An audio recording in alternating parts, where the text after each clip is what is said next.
All right, here we are again.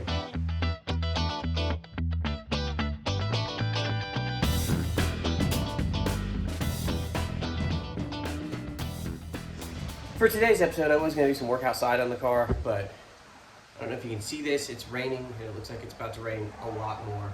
So what I've decided to do is do a little bit of interior work. Let's crack this thing open, and I'll show you what we got going on. All right. Odds are, if you're watching me and this channel, you like older cars. And one of the problems with older cars is interiors. They get dry rotted. They didn't use the best of materials. They use really cool designs, but not always the best of materials.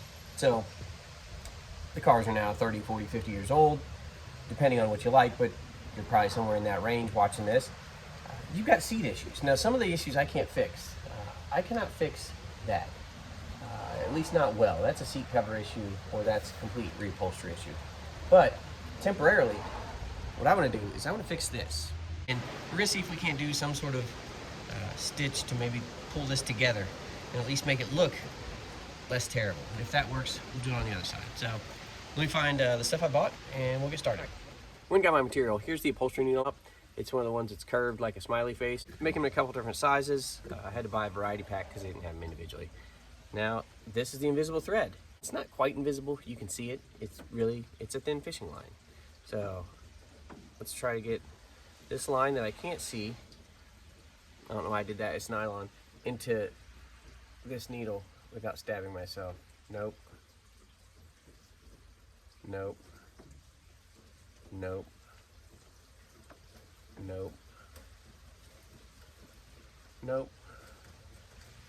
I don't know how people do this. Wait. Oh, I did it. That's an accomplishment right there.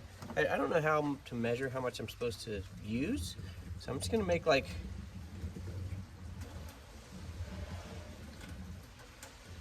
we'll just do double arm length and hope that that's enough. Now I gotta knot these two ends up. Okay, so I made a knot in the end of that. Hopefully that won't come out. I've got 5 feet of thread, something like that. I guess we'll get started. I'm not 100% sure what I'm doing. I just know that it's got to go in one side and out the other. Like a lot of things, I guess. Okay.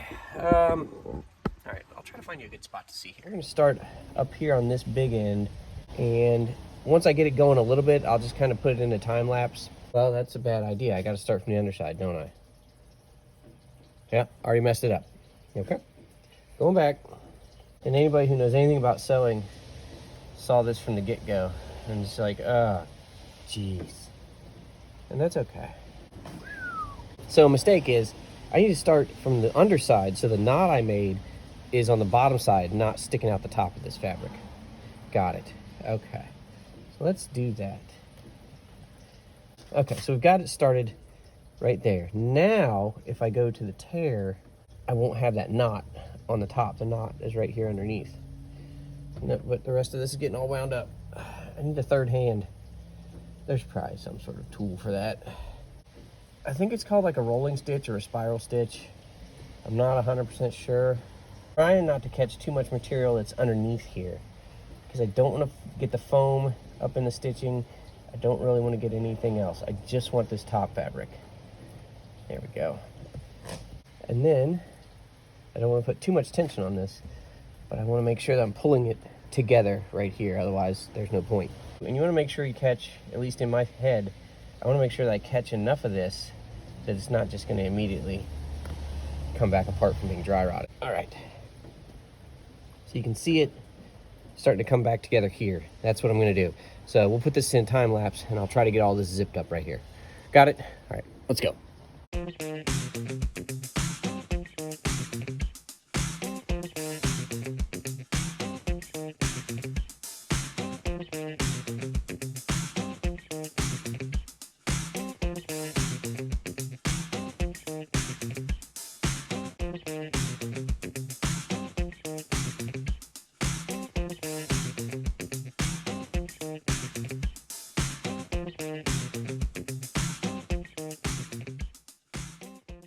Problem I'm running into is that this invisible thread is not holding up. It's tearing.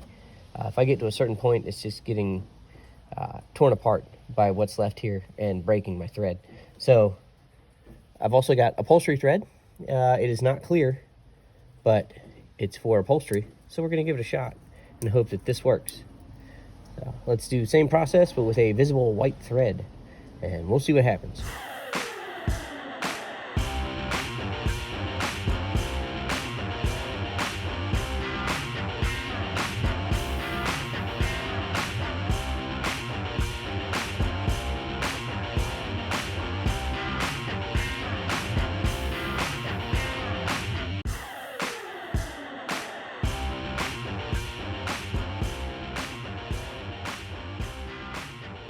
All right, I think it's painfully obvious that I am not an upholsterer. The problem I ran into is all of this original fabric is fairly dry rotted, so as I tried to pull it tight with closer stitches, it was just ripping. So I came back with a couple wider ones, trying to grab more material. At least it's sort of ish back together and looking different. We'll just say it looks different than it did before. All right, in real time, it's now the next day. I was starting to get rained on even where I was parked, so I had to give up and call it a day. I was gonna leave this alone, and then I thought, well, now that it's pulled together, I think if I use the invisible thread, it could keep it together once I've got enough threads on there. So my new plan that we're gonna do today is I'm going to take the invisible thread and I'm gonna weave in between where I've already done with this pulled together. Then I'm gonna go back and cut all the upholstery thread out, and hopefully this stays together and looks a lot cleaner. Well, at least that's the plan. That's what we're gonna do, so let's give it a shot.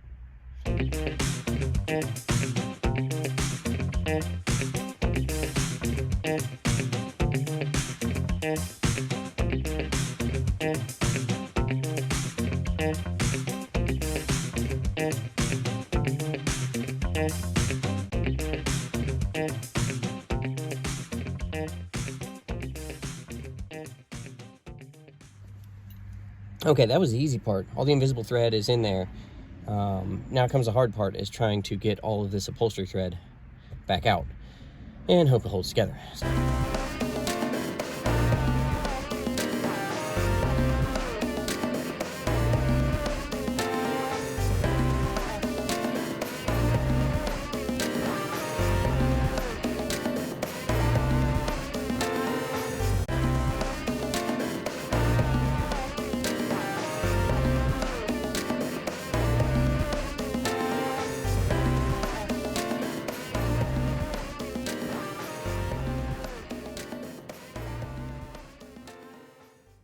That's a much better look than all of this thread, although this thread was necessary to pull everything together in the first place. It's definitely not 100% better, but I'll take that over what it looked like before. So hopefully this holds up. I guess long term I'll let you know.